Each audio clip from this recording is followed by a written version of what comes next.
Bonjour à toutes et tous. Le contexte sanitaire de la fin de l'année 2020 et de l'année 2021 nous ont obligés à nous adapter et à prioriser. Ainsi, le conseil d'administration et la direction d'A10 ont voulu concentrer leur énergie sur le maintien des services comme les conseils et les pesées et sur la formation. Aussi, ça a impliqué le choix de ne pas réaliser les assemblées de secteur. C'est pour ça qu'aujourd'hui, nous tenons les membres du bureau à vous faire cette petite vidéo pour faire un point sur les activités de votre association.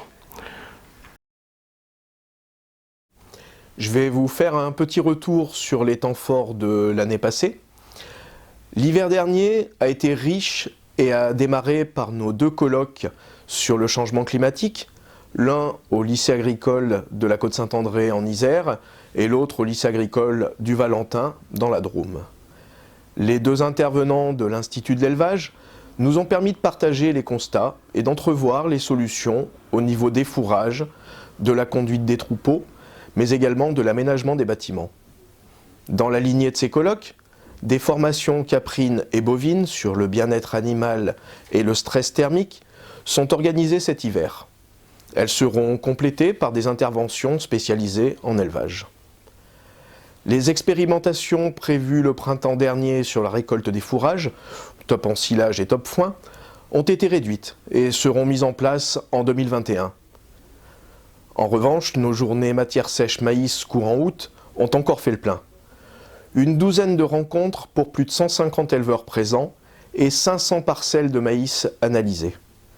L'occasion de comparer ces itinéraires techniques, le choix des variétés et quelles sont précisément les dates de récolte. En partenariat avec notre fédération régionale des conseils élevage, la FIDOCL, nous avons terminé un certain nombre d'expérimentations, aussi bien en caprin, l'alimentation des chevrettes et les lactations longues, qu'en bovin, avec la note d'état corporel avec caméra et les notes d'état de forme avec une tablette. Nous avons entrepris, en partenariat avec les laiteries, une étude sur les butyriques pour mieux comprendre les contaminations des fourrages et des rations. Ce travail a donné lieu à des restitutions et se poursuit cet hiver avec de nouvelles séries d'analyses. Les formations mises en place n'ont jamais été aussi nombreuses. Une trentaine sur l'hiver dernier. Outre les classiques coûts de production en caprin et bovin, alimentation des VL et élevage des génisses, nous avons su élargir notre offre. En élevage allaitant, une formation sur la contention, également une sur l'appréciation des carcasses. En caprin, les pratiques de soins alternatifs et encore l'ergonomie à la traite. En bovin lait, une formation au lait cru dans le cadre de l'IGP Saint-Marcelin et également sur la phyto- et aromathérapie. Enfin, certaines formations s'ouvrent à tous les éleveurs à travers le sujet de la récolte des fourrages, de l'organisation du travail ou de la fiscalité. Avec notre réseau et nos partenaires, nous pouvons offrir une palette toujours plus large et riche d'interventions de qualité. Ainsi, 145 éleveurs ont participé à nos journées pour 200 jours de formation, certains étant présents sur plusieurs journées. 2020 a également vu le lancement d'une nouvelle prestation avec le contrôle machine à traire. Avec un deuxième technicien A10 formé, nous pouvons couvrir l'ensemble des demandes sur la Drôme, en partenariat avec le GDS, mais également sur l'Isère. Outre le contrôle de la machine, c'est un vrai plus pour avoir une approche globale autour des questions de qualité du lait. Depuis septembre 2020, A10 est devenu distributeur des solutions Medria. Medria, spécialisé dans le monitoring et le suivi des élevages, les capteurs Medria permettent au quotidien d'apporter des informations rapides et précises sur la santé des animaux, la reproduction ou l'alimentation. Ces outils sont très complémentaires de la collecte de données de contrôle de performance et enrichissent le pilotage du troupeau pour l'éleveur, mais également l'accompagnement de nos conseillers. Depuis notre fusion en 2019, A10 s'est structuré autour de commissions. Commission bovin-viande, bovin-lait, ovin et caprin. Ces commissions ont pour but de garder un lien fort avec le territoire et aussi de fixer des orientations techniques. Orientations qui seront mises en musique par le conseil d'administration et les équipes de salariés. Notre siège social est basé à Moirans, en Isère. Récemment, nous nous sommes associés avec d'autres structures agricoles, la Chambre d'agriculture, la FDSEA et Terre Dauphinoise, pour construire des locaux qui seront disponibles début 2022. Nous avons néanmoins pris la décision de garder nos 3 antennes locales pour garder une proximité avec le terrain, celle de Divageux et de Romans dans la Drôme et celle de Saint-Péret en Ardèche. 2020 a vu le départ de Solène Dutot, qui était directrice adjointe en charge du management des conseillers et de la filière caprine.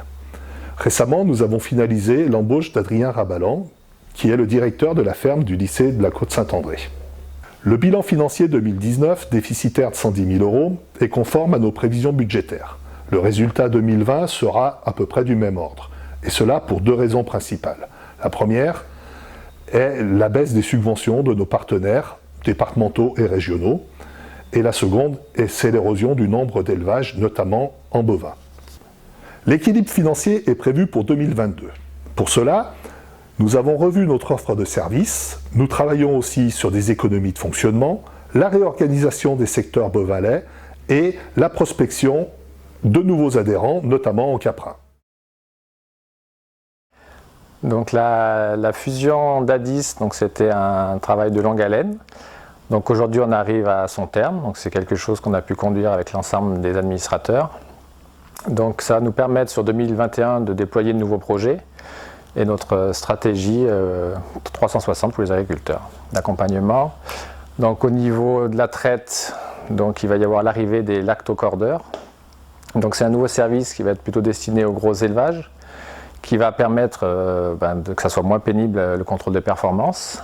Et ça va également nous apporter de nouveaux indicateurs, donc comme la vitesse de traite ou la qualité de lavage notamment. Donc il y a aussi un partenariat qui a été fait avec Agri-Emploi. Donc c'est toujours dans la volonté de réduire l'astreinte dans les élevages. Donc ça va pouvoir permettre de faire émerger notamment des groupements d'employeurs, mais aussi de l'emploi salarié. Donc ce partenariat aujourd'hui permet d'intervenir sur la Drôme et l'Ardèche et on espère pouvoir le mettre en place dans l'Isère prochainement. Donc après au niveau de l'élevage, toujours un peu dans la volonté d'accompagner les agriculteurs dans l'astreinte. Donc il y a un service écornage qui est opérationnel cette année. Donc on a formé deux agents de pesée qui peuvent intervenir sur la Drôme et l'Ardèche, également sur l'Isère si la demande se développe. Ça vise à écorner dans de meilleures conditions avec l'utilisation d'une cage de contention et de pouvoir intervenir tôt dans les élevages, car des fois c'est pas toujours possible avec le pic de travail qu'il peut y avoir. Après au niveau informatique, donc on a l'arrivée de nouveaux logiciels, notamment l'application Caplet. Donc ceux qui ont Caplet logiciel, ils connaissent déjà, donc ça va permettre de pouvoir faire tout ce qui est la saisie des interventions directement sur le smartphone, consulter des données sur les animaux, et ceci, ça pourra même se faire de manière vocale. Donc vous pourrez dire le nom de votre chèvre et l'application le reconnaîtra. Il y a également APIGRAS, qui va permettre d'être plus performant dans tout ce qui est le suivi du pâturage, donc pour gagner en autonomie. Et donc ces deux outils vont venir compléter ceux qui existent déjà, comme Boviclick, Milklick ou Medria.